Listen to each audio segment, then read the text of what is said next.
Bienvenue sur Cannes Inside 2025. Avant de parler de tactique pour le choc Cameroun-Côte d'Ivoire, il faut qu'on soit honnête sur ce qu'on vient de voir entre le Cameroun et le Gabon. Ce n'était pas un match de football, c'était une bataille de rue, une confrontation d'intensité pure, de nerfs, de pression asphyxiante. Quand l'arbitre a sifflé la fin, avez-vous vu les larmes de Yongoa? Ce n'était pas du cinéma, c'était le symbole d'un joueur vidé, rincé, émotionnellement lessivé. Pourquoi? Parce que ce Cameroun là vous aspire, il vous prend tout. On n'avait rien vu d'aussi intense depuis le début de la compétition. C'est comme si les deux équipes avaient décidé de jouer la finale dès la phase de poule. Pas de calcul, pas d'observation, le ballon est devenu secondaire. Ce qui comptait, c'était l'espace, le duel, le timing de l'impact. C'était du football de survie. Tu presses, tu prends un coup, tu te relèves, tu remets la pression. Attaque, défense, sans respirer. Ce contexte est crucial pour comprendre ce qui attend la Côte d'Ivoire. Les éléphants aiment le contrôle, on l'a vu contre le Mozambique. Mais le Cameroun va leur proposer l'inverse, le chaos.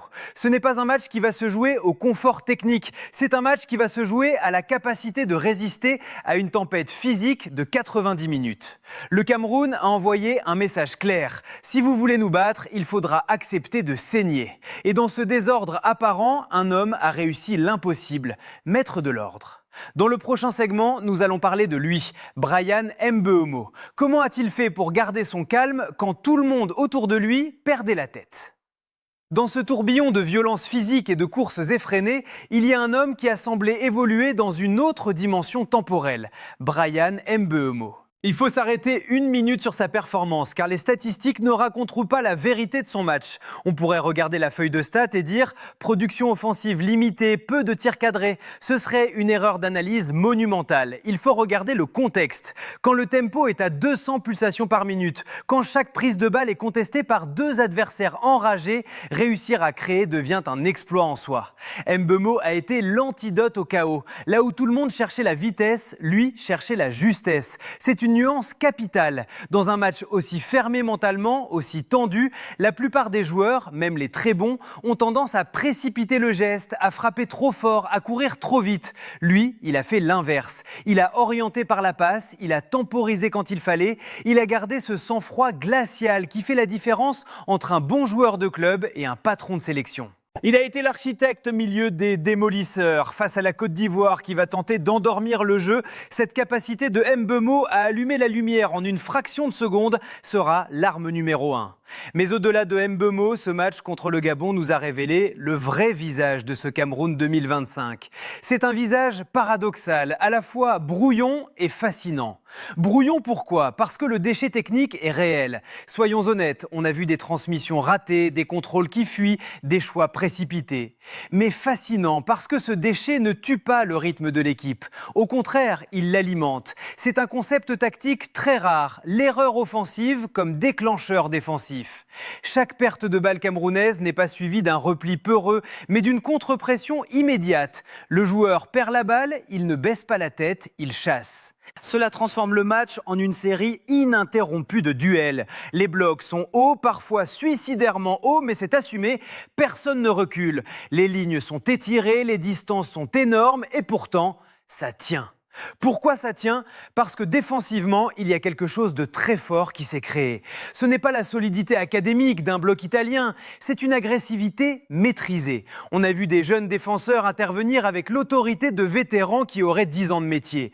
Leur mentalité est simple et brutale, ne jamais subir sans répondre. Si le Gabon, ou demain la Côte d'Ivoire, gagne un mètre, le Cameroun doit le reprendre tout de suite, quitte à faire faute, quitte à sortir de sa zone. C'est cette acceptation du risque permanent qui rend cette équipe si difficile à lire et à manœuvrer.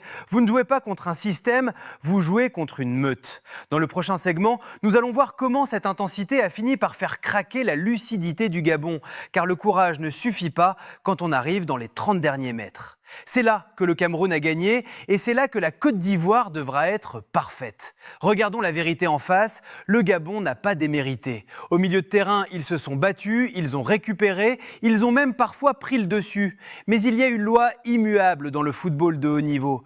Plus on s'approche du but adverse, plus l'oxygène se raréfie. Et c'est là, dans les 30 derniers mètres, que le match a basculé.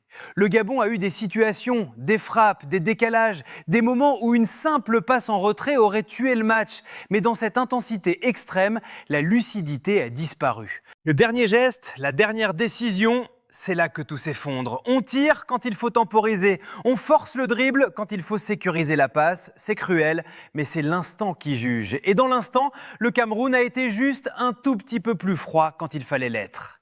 Il y a une idée reçue qu'il faut corriger tout de suite. Non, ce match n'était pas mal joué, il était malpropre. Et attention, malpropre ne veut pas dire pauvre. C'est une erreur fréquente du public de confondre le déchet technique avec une absence de niveau.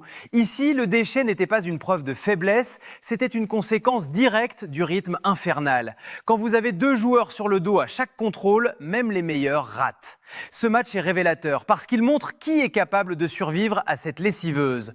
Ceux qui arrivent à rester juste dans ce chaos prennent une dimension supérieure. Le Gabon a montré du courage, énormément de courage. Mais le courage ne marque pas de but. La lucidité, si. Et parlons de la fin de match. Beaucoup ont eu l'impression que le Cameroun subissait, qu'ils étaient au bord de la rupture. Détrompez-vous. En réalité, le Cameroun a choisi. Ils ont choisi de laisser le ballon. Ils ont choisi de défendre bas, par séquence. Ils ont choisi de miser sur la solidité de leur bloc plutôt que sur une maîtrise stérile.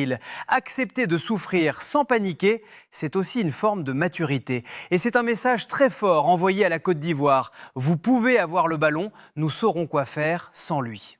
Dans le prochain segment, nous allons nous projeter sur ce choc explosif face aux Ivoiriens.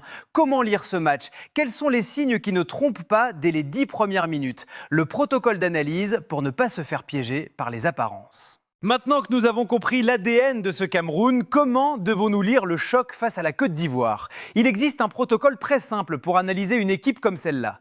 Le match face au Gabon nous a donné presque toutes les clés pour ne pas être aveugle devant sa télé. Voici les 3 indicateurs que vous devrez surveiller dès le coup d'envoi. Si ces 3 lumières sont au vert, la Côte d'Ivoire est en grand danger.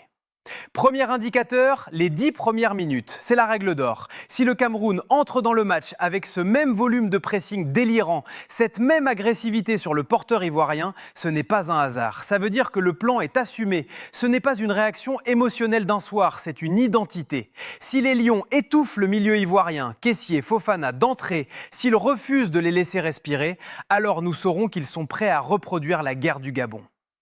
Deuxième indicateur, la gestion des secondes balles. C'est le baromètre invisible. Contre le Gabon, le Cameroun a été dominant dans ce secteur. Même quand une relance est imprécise, même quand un duel aérien est brouillon, il y a toujours un maillot vert pour attaquer la zone de retombée. C'est fondamental face à une équipe technique comme la Côte d'Ivoire. Une équipe qui gagne les deuxièmes ballons, gagne du temps, gagne du terrain sans courir et surtout, elle brise le moral adverse. Si la Côte d'Ivoire ne peut pas poser le jeu parce qu'elle perd chaque ballon qui traîne, elle va s'agacer. Troisième indicateur, la verticalité de la transition. Le Cameroun n'a pas besoin de faire 10 passes pour être dangereux. C'est leur force. Une récupération, une remise juste, souvent par Mbeumo, une projection. C'est rapide, c'est parfois brutal, mais c'est toujours vertical. Quand vous avez des joueurs capables de sentir les appels avant même de recevoir le ballon, vous créez un danger mortel même dans un match fermé. Mais attention, il faut aussi parler des scénarios. Ce groupe est tout sauf linéaire. Si le Cameroun marque le premier but, il peut tuer le match. On l'a vu, dès que les espaces s'ouvrent, leurs flèches font mal. La Côte d'Ivoire sera obligée de se découvrir et c'est la mort assurée en contre. Par contre, le vrai test, le défi ultime, ce sera si le Cameroun encaisse le premier but. Là, le défi change de nature. Il faudra produire du jeu placé, il faudra être patient, il faudra accepter de temporiser face à un bloc ivoirien qui sait fermer la boutique, comme vu contre le Mozambique. Et c'est la grande interrogation. Cette équipe de guerriers peut-elle contrôler un match sans perdre son âme? Peuvent-ils être des architectes quand ils ont été bâtis pour être des démolisseurs? C'est là que se jouera le destin du groupe. Si le Cameroun garde cette intensité sans perdre sa justesse technique, qui est son point faible, rappelons-le, alors ils seront très difficiles à sortir. Sinon, face au réalisme ivoirien, la sanction sera immédiate. Pour conclure, il faut prendre de la hauteur et regarder ce que ce résultat signifie pour l'histoire de ce groupe. groupe. Ce n'est pas juste un groupe relevé, c'est un broyeur mental. Il y a une réalité physique que les statistiques ne montrent pas. Quand tu sors d'un match contre ce Cameroun-là, avec cette intensité, tu ne ressors pas indemne pour le match suivant. Tu sors avec des bleus, avec les jambes lourdes et avec le système nerveux grillé. Le Gabon va devoir affronter son prochain adversaire avec ce passif. Et le Cameroun, lui, arrive face à la Côte d'Ivoire avec une armure renforcée par le feu.